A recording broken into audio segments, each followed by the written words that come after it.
ก็คือสิเป็นย้อนบุญที่สองเฮานั้นได้สร้างมา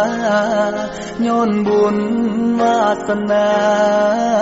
นำพาให้เฮามาเจอกันมอบหัวใจให้เจ้าดูแลได้กาดให้แค่เจ้าอยู่ทุก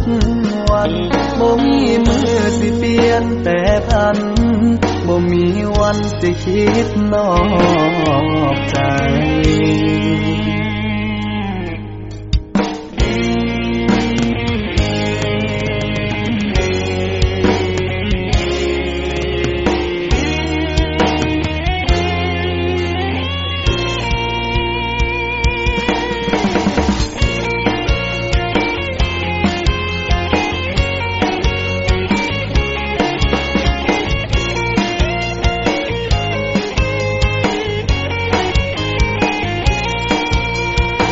ก็ย้อนฟ้านั้นสั่งให้สวรรค์นั้นสร้างบ่มีไผมาห้า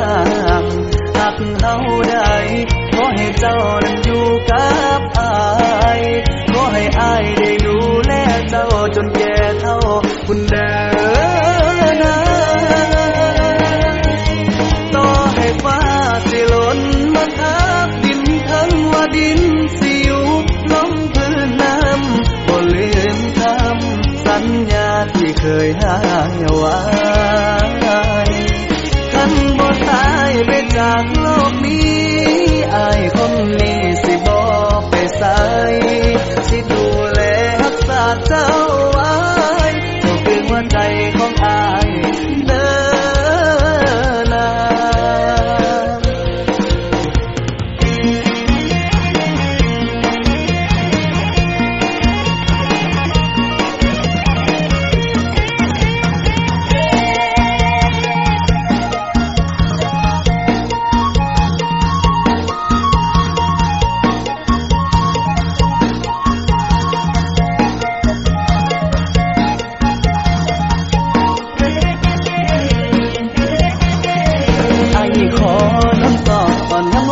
ทุกสอบคำแม้งั้นคำปวดเห็นใจอ้ายอย่าได้คิดละแวงบ่มีอีหยังมาเปลี่ยนแปลงให้ได้เพราะหัวใจมันอยู่น้ำเจ้า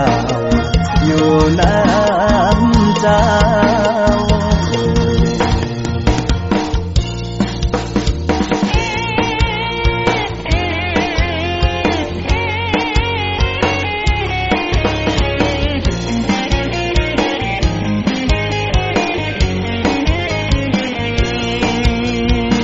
ก็ย้อนฟ้านั้นสั่งให้สวรรค์นั้นสร้างบ่มีไผมาห้ามหักเฮาได้ขอให้เจ้านั้นอยู่กับอ้ายขอให้อ้ายได้ดูแลเจ้าจนแก่เฒ่าคุณเด้อนะ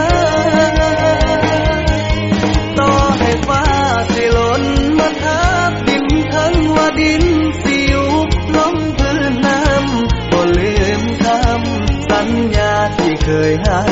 ไว้คันบ่ตายไปจากโลกนี้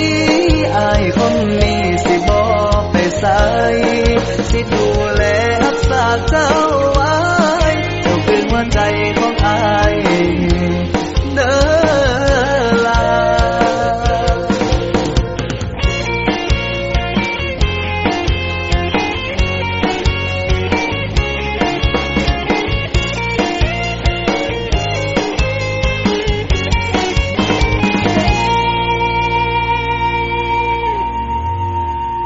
ก็ย้อนฟ้านั้นสั่งให้สวรรค์นั้นสร้างบ่มีไผมาห้า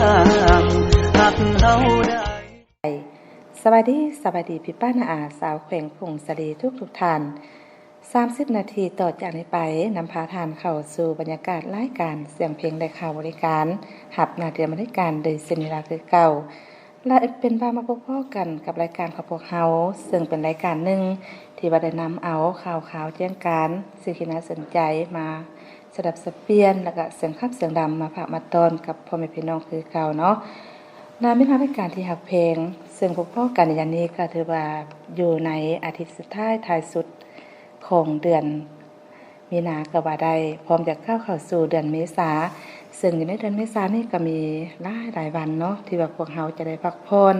ซึ่งเป็นวันที่พวกเฮาจับจ้องรอคอยมาซึ่งปีนึงก็จะมีอยู่ในเดือนนี้พวกเฮาจะได้พากันไปดิ้นไปเที่ยวเพื่อเป็นการพักผ่อนหรือว่าหลายท่านก็จะมีแผนนะเนาะว่าปีใหม่ลาวนี้จะพาครอบครัวไปพักไปผ่อนอยู่ไสหรือว่าจะไปเยี่ยมญาติพี่น้องแนวใดแดฉะนั้นก็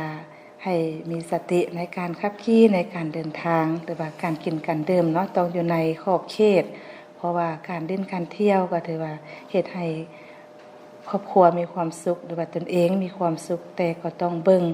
สิ่งใดที่สมมาพาควร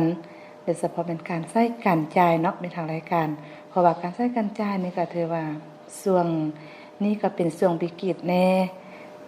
ข้าวยากมากแพงถ้าว่าพวกเฮาใช้จ่ายบ่มีขอบเขตประเทศให้การใช้ชีวิตประจำวันนี่พบความยุ่งยากลำบากพอสมควรเนาะซึ่งมาเบิ่งปัจจุบันนี้มีทางรายการที่หักแพงผู้ดำเนินการก็เว้าแล้วเว้าอีกเกี่ยวกับการขึ้นการลงของน้ำมันเสื้อไผซึ่งว่าพวกเฮาก็ประสบพบปัญหานี้เกือบว่ายุ่งยากหลายเนื่องจากว่าอยู่ในโลกก็คือว่าพวกเขาฮู้นำกันมันก็มีความบ่สงบเนาะเพราะว่าจะเกิดขึ้นอยู่หลายๆบ่อนในทั่วโลกเรื่องปัญหาการขัดแย้งกันแดทั้งหลายๆอย่างต่อเนื่องมาฉะนั้นพวกเฮาเป็นผู้เสพข่าวฟังข่าวก็ต้องมีการเสพข่าวให้ละเอียดต้องเบิ่งว่าตัวใดข่าวแท้ตัวใดข่าวปลอมเพราะว่าตัวนี้ก็เป็นช่องบางหนึ่งเฮ็ดให้พวกเฮามีความวิตกกังวลบางคนก็ถือว่า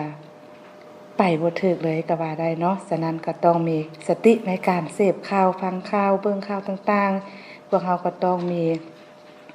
สติในการติดตามเบิ่งว่าข่าวช่องทางใดเป็นข่าวจริงหรือว่าเชื่อถือได้พวกเฮาก็ต้องมีการพิจารณาว่าเห็นเพิ่นลงอย่างทางสื่อจะเป็นสื่อออนไลน์จะเป็น Facebook ต่างๆพวกเฮาก็จะเชื่อหรือจะมีการคอมเมนต์มีการแชร์ต่อๆไปนี่ก็ถือว่าจะเกิดมีปรากฏการณ์ย่อท้อเฮ็ดให้ทานเสียหายหรือว่าตกเป็นเหยื่อให้กลุ่มแก๊งคนที่บ่หวังดีเนาะฉะนั้นก็ฝากทุกคนต้องมีสติในการเสพข่าวติดตามข่าวพวกเฮาต้องเบิ่งช่องทางใดที่ว่าเชื่อถือได้หรือว่าเป็นข่าวทางการพวกเฮาก็ต้องเบิ่งละเพราะว่าเดี๋ยวนี้ตัวใดเป็นเพจปลอมหรือว่าเพจแท้เพราะว่าระบบ AI เข้ามาแล้วหลายๆท่านก็จำแนกได้แต่ว่าหลายท่านความรู้เท่าบ่ถึงการก็อาจจะมีหลงผิดไปแน่ฉะนั้นก็ให้มีสตินำการเติมเนาะฉะนั้นกลับเข้ามาเว้าเกี่ยวกับเรื่องบุญปีใหม่ลาวก็หลายท่านก็ถือโอกาสนี้ไปเยี่ยมญาติพี่น้องอวยพรหรือว่าสมมาคารวะพ่อแม่ผู้ที่ให้กำเนิดหรือว่าผู้มีพระคุณฉะนั้นก็ต้องเบิ่งต้องมีการวางแผนในการเดินทางว่าพวกเฮาจะไปแนวใดมาแบบใดก็ต้องมีการวางแผนล่วงหน้าก่อนเนาะเพราะว่าท่านจะไปดิ้นอยู่ไสเที่ยวอยู่ไสก็ขอให้มีความสุขสนุกสนานกับวันพักผ่อนของพวกเฮาเพราะว่าปีนึงก็จะมีเทื่อนึงฉะนั้นก็เรื่องการกินการดื่มก็ปราศจากบ่ได้เนาะต้องเบิ่งกันไปแล้วก็ให้มีสติในการใช้จ่ายเพื่อเฮ็ดแนวใดยุคนี้พวกเฮาก็ต้องเอาตัวรอดบ่ว่าจะเป็นการใช้จ่ายด้านนี้ด้านนั้นพวกเฮาก็ต้องไปใช้จ่ายค่อนข้างแพงกันอยู่แล้วเนาะเอาเป็นว่าทายายห่างในทางรายการที่อยากแพงตอนต้นรายการนี้ก็จะพาท่านไปม่วนซื่นกับเสียงเพลงม่วนๆกันอีกในสักคน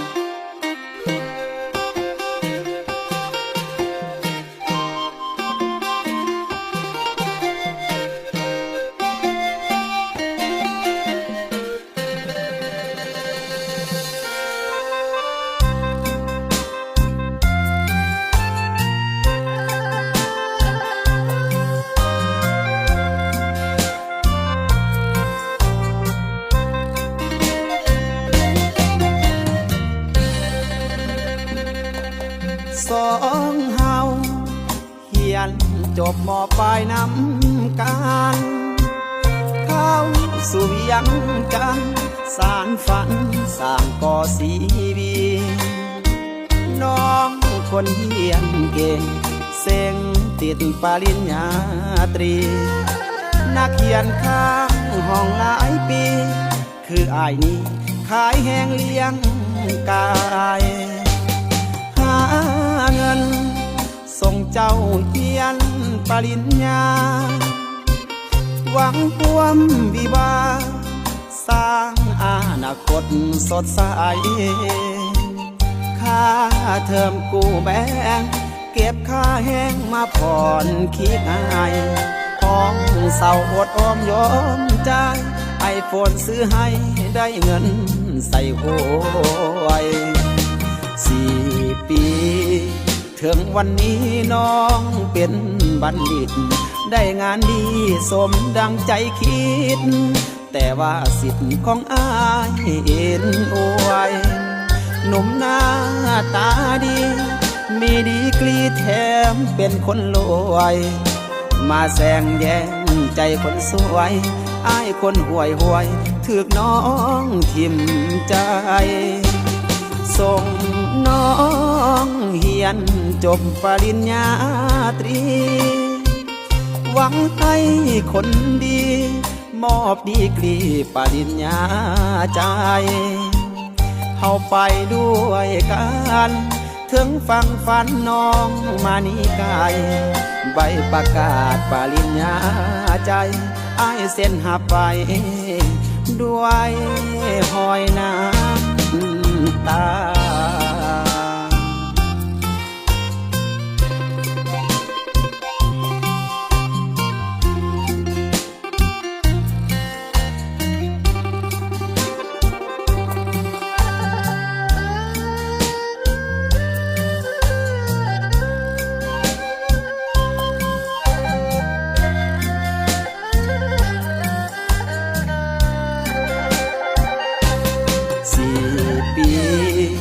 ถึงวันนี้น้องเป็น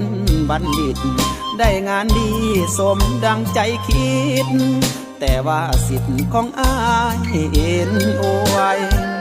หนุ่มหน้าตาดีมีดีกรีแถมเป็นคนรวยมาแซงแย่งใจคนสวยอ้ายคนห่วยห่วยถึกน้องทิ่มใจส่งน้อ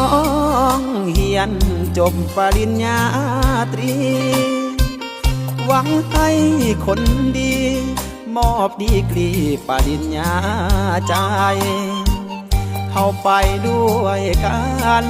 ถึงฟังฝันน้องมานิกายใบประกาศปริญญาใจอ้ายเส้นหับไปด้วยหอยน้ำตา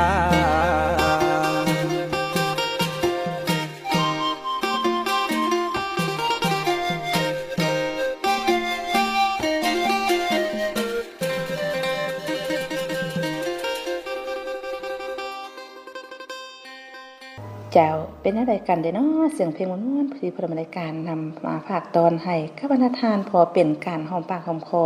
กะเทว่าได้จบลงเป็นที่เรียบร้อยเนาะมีทางรายการที่ฮักเพลงกับเข้ามาระยะนี้ก็จะมาเว้ากันเติมเกี่ยวกับบุญปีใหม่ลาวหยับย่อหมกกันเข้ามาแล้วเพราะว่าบุญปีใหม่ลาวปีนี้ก็ถือว่าถึกอยู่วันอังคารวันที่14แล้วก็วันพุธวันพฤหัสนั่นเลยเนาะเพราะว่าอยู่ในวันพฤหัสแล้วก็มีวันที่17วันที่18ก็จะเป็นอยู่วันศุกร์เป็นวันที่17ฉะนั้นหลายท่านก็ถือว่าจากบ่เข้าของเราของการก็มีจะถือโอกาสนี้ในการพักผ่อนสดเสยหลังจากว่าเฮ็ดเวียกเฮ็ดงานถือว่าเราจะได้พักกันอยู่ยาวไปเลยก็ว่าได้เนาะฉะนั้นวันที่14นี่เป็นกงกับมือวันสั่งตังสาวนมประชาชนปฏิบัติลาวอีกแล้วก็ถึกกับมือสังขารล่วงและวันที่15ก็จะเป็นมือสังขารเนาวันที่16แม่นมือสังขารขึ้นเป็นมือขึ้นปีใหม่ซึ่งจะเป็นพศ2568คือเก่าเป็นปีมะเส็งฉะนั้นก็หลายท่านก็ยังสับสนกันอยู่ว่าพ ศ2568หรือว่า69แต่ว่ามันจะไปเปลี่ยนกันอยู่ในมือขึ้นสังขารขึ้นเนาะมันจังจะเปลี่ยนฉะนั้นพวกเราต้องจำแนกให้ได้แล้วมื้อนี้ก็จะมาเว้าเกี่ยวกับปัจจัยที่ว่าให้การติดเชื้อ HIV กันเติมซึ่งหลายท่านก็ได้ติดตามมาฟังมาแล้วว่ามันมาจากสาเหตุใดแด่มาจากปัจจัยใดแด่ซึ่งผ่านมาผู้ดำเนินการก็ได้นำเสนอหลายปัจจัยเนาะมื้อนี้ก็จะมาเว้ากันเติมเกี่ยวกับความเชื่อทางประเพณีตัวนี้ก็ความเป็นผู้ชายต้องแข็งแรงเข้มแข็งทางด้านจิตใจและก็กล้าหาญมีหน้าที่รับผิดชอบเศรษฐกิจและเป็นหลักของครอบครัวเนาะทุกบ้านทุกครัวเรือนผู้ชายต้องเป็นเสาหลักของครอบครัวเป็นหัวหน้าครอบครัวเป็นผู้นำที่ดีแต่ก็มาเบิ่งตัวจริงแล้วก็คือดังที่สินิราได้กล่าวไปเพราะว่าผู้ชายเป็นเสาหลักของครอบครัวแต่พาให้มีหลายคนที่พยายามแสดงความเป็นผู้ขายไปหรือเป็นผู้ชายเนาะไปในทางที่ผิดหรือว่าการแข่งขันมีแผนหรือว่ามีโลกสองใบมีสู้มีสาวมีเพศสัมพันธ์ให้หลายคนแข่งกันว่ามีลูกหลายคนมีความกล้าเกินเหตุแม่นแต่ความตายตัวนี้ก็ถือว่าปัจจัยทางความเชื่อทางประเพณีก็จะมีประมาณนี้เนาะแต่ว่าหลายคนก็ถือว่ามีความเชื่อกันแบบนี้และอีกปัจจัยหนึ่งที่ว่าพาให้ติดเชื้อ HIV กับความเชื่อทางประเพณีคือกันเพราะว่าตามประเพณีนี่แม่หญิงจะเป็นสร้างขาหลังและก็มีหน้าที่เบิ่งแย้งลูกๆอยู่บ้านอยู่เฮือนเพื่อประกอบเวียกบ้านที่บ่เป็นเวียกนักแต่บ่แล้วเป็นจักเทื่อจึงบ่มีเวลาที่จะแสดงความรู้ใส่ตัวเองแม้นแต่เรื่องเอดส์จึงพาให้แม่บ้านหลายคนต้องติดเชื้อแบบบ่รู้ตัวและก็ปะปล่อยให้ลูกเป็นกำพร้าในที่สุดต่อมาก็คือปัจจัยในการใช้ความรุนแรงทางเพศผู้ชายมักบังคับผู้หญิงเพื่อให้ประสบอารมณ์ทางเพศแม้นแต่คู่ผัวเมียก็มักใช้กำลังรุนแรงเมื่อบ่ประสบอารมณ์ก็มักจะทำให้หรือออกนอกบ้านเพื่อไปหาผ่อนคลายความเข็งตึงพฤติกรรมดังกล่าวนี้จะเฮ็ดให้เด็กผู้ชายคิดว่าถูกต้องและก็เฮียนแบบนำไปสู่การล่วงละเมิดทางเพศแก่เด็กหญิงเด็กผู้ชายมีโอกาสออกนอกบ้านได้หลายกว่าเด็กหญิงสิ่งนี้แสดงให้เห็นว่าการเปิดโอกาสให้เพศชายได้เรียนรู้ปัญหาเรื่องเพศจากเพื่อนหรือประสบการณ์ของตนเองและปัจจัยที่พาให้ติดเชื้อ HIV นี่ความเป็นเจ้าของเมื่อผู้ชายได้อันใดหนึ่งจากผู้หญิงจะถือว่าตนเองเป็นเจ้าของและสามารถบัญชาให้เฮ็ดหยังก็ได้ตามใจและมีสิทธิ์ห่วงห้ามมีสิทธิ์ครอบครองทุกอย่างในตัวของผู้หญิงคนๆนั้นมีสิทธิ์ที่จะรับเอาหรือว่าปะทิ่มก็ได้ถ้าแม่นแพ้นตัวเองแล้วห้ามไปนำผู้อื่นแต่คงคันข้ามผู้ชายพัดสามารถไปนำไผก็ได้เพราะถือว่าเป็นภายได้เปรียบบ่มีหยังเสียหายยาวตัวนี้ก็ถือว่าเป็นความรู้ที่ว่าสินิราเองนำมาฝากตอนให้กับบรรดาทานโดยเฉพาะแม่นสาวหนุ่มใบหนุ่มของเกษียณนี่ถือว่าเป็นไปอยากรู้อยากเห็นอยากลองหรือว่าพ่อแม่ทุกคนคู่ผัวเมียเนาะต้องมีสติในการใช้ชีวิตประจำวันฉะนั้นต้องฮักเดียวมีผัวเดียวเมียเดียวเนาะบ่ควรแบบว่านอกใจโคนอนหรือว่าจะเป็นแผนหนุ่มแผนสาวก็แล้วแต่เนาะพวกเราต้องรักษาแล้วก็ให้เกียรติซึ่งกันและกันเนาะเพื่อบ่ให้เกิดมีปัญหาตัวนี้หรือว่าพยาธิตัวนี้เกิดขึ้นกับตนเองและคนที่ทานหักเนาะเอาล่ะมาเบิ่งเวลานาทีจากทางรายการมาฮอดนี้ก็ถือว่าฮอดระยะสุดท้ายปลายชั่วโมงกันแล้วก่อนจะจากกันไปมื้อนี้ผู้ดำเนินการก็ฝากตอนให้ทานอีก1ผลงานเพลงดักกะลาทานผู้ฟังไปก่อนเด้อพบพอกันได้ใหม่ในมื้อหน้าหมงเก่าแบบนี้สำหรับมื้อนี้สบายดี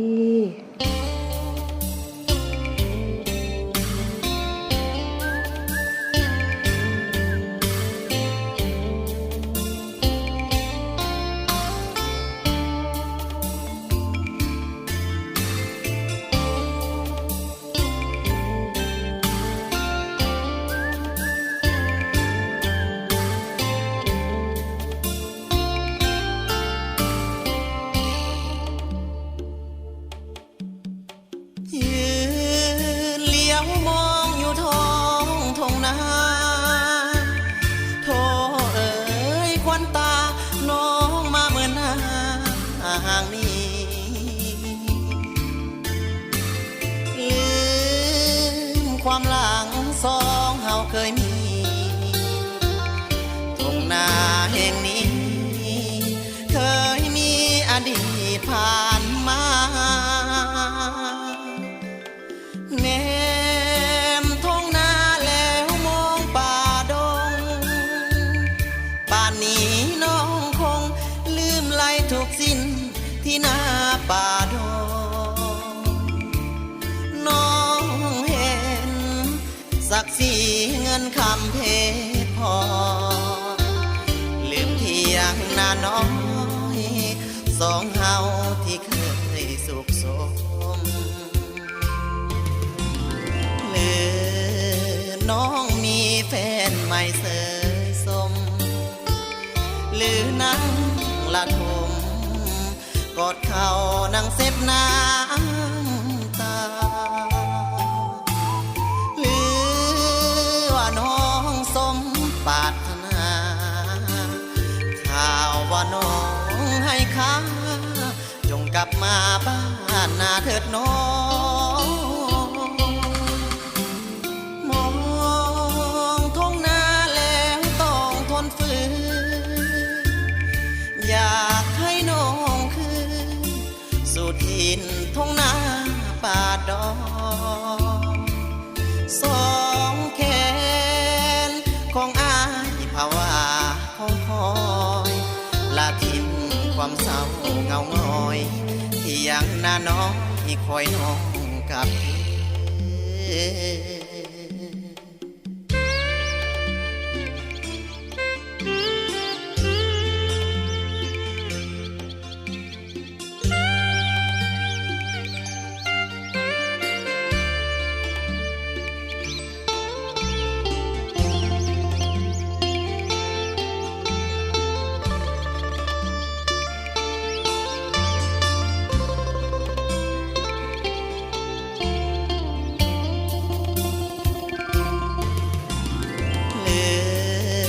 น้องมีแฟนใหม่เส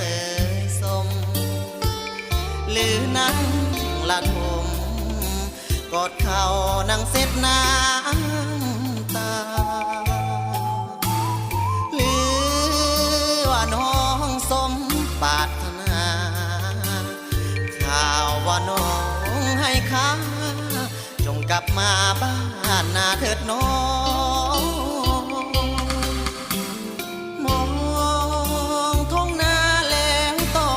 ฝืนอยากให้น้องคืนสู่ถิ่นท้องนาป่าดอนสองแขนของอายภาวะของคอย